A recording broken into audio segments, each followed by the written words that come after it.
کو وہ چاہتے ہیں کہ قرآن مجید کے وجود کو ختم کر دیا جائے، اور جو ممکن نہیں ہے۔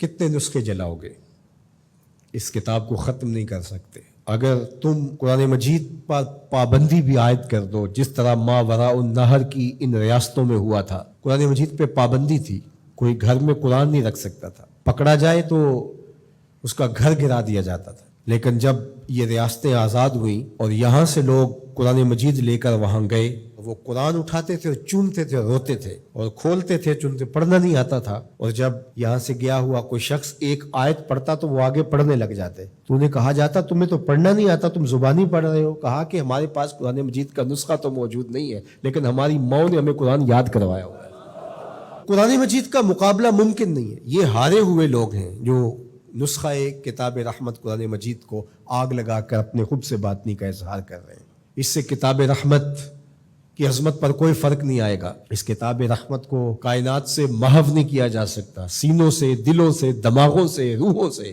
اور اللہ تعالیٰ نے قرآن مجید کی حفاظت کا جو ذمہ اپنے ذمہ کرم پہ لیا ہوا ہے، کس طرح اس کتاب کو محو کیا جا سکتا ہے، اس کو مٹایا جا سکتا ہے۔ یہ ہدایت کا سرچشمہ، یہ نور و نکہت کا روشن حوالہ، یہ اجالوں کا نقیب، یہ منور اور تاباں کتاب۔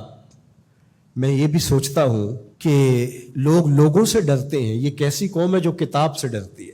تو کچھ ہے نا کتاب میں، جس وجہ سے یہ ایک کتاب سے ڈر رہے ہیں۔ اقبال نے کہا تھا آ کتاب زندہ قرآن حکیم، حکمت او لا یزال است قدیم۔ یہ زندہ کتاب ہے۔ آپ اگر مجھے معافی دیں، یہ امت تو مردہ ہو سکتی ہے لیکن کتاب مردہ نہیں ہو سکتی۔ اس وقت امت مردہ ہے، مردہ زائن از بطون امہات۔ اقبال نے تو یہاں کہا تھا کہ آگے جو پیدا بھی ہو رہے ہیں وہ بھی مردہ پیدا ہو رہے ہیں ماؤں کے پیٹوں سے۔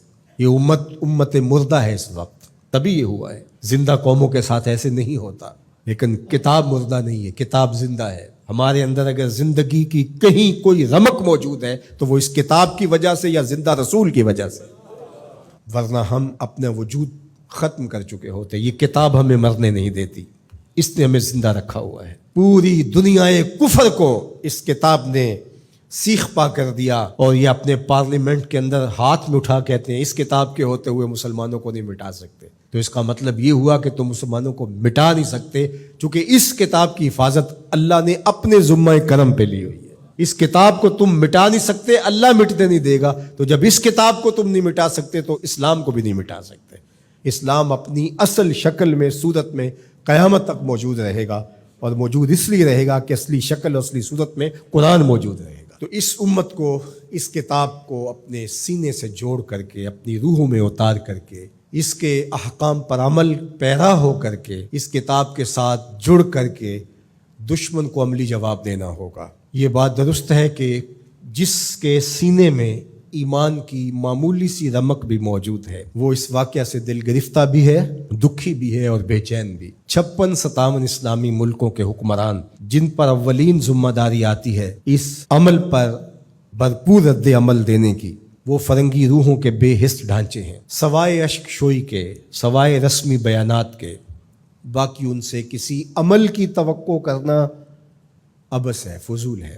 اس وقت عالم کفر جس طرح متحد ہے، عالم اسلام اس ایجنڈے پہ متحد نہیں ہے۔ یہ واقعات امت کو دوبارہ کھڑا کرنے کے لیے کافی تھے۔ جب 2006-07 میں جب یہ تسلسل کے ساتھ سب سے پہلے باقاعدہ ہوا تھا، ویسے تو یہ عرصہ ہائے دراز سے یہ سلسلے چل رہے ہیں، تو اس وقت میں بڑا پر امید تھا۔ جس طرح لوگ ایک دم سڑکوں پہ نکل آئے، مجھے لگتا تھا کہ جو اقبال نے کہا تھا مسلمان کو مسلمان کر دیا طوفان مغرب نے، تلاتم ہائے دریا ہی سے ہے گوہر کی سیرابی، کہ طوفان مغرب نے مسلمان کو مسلمان کر دیا ہے۔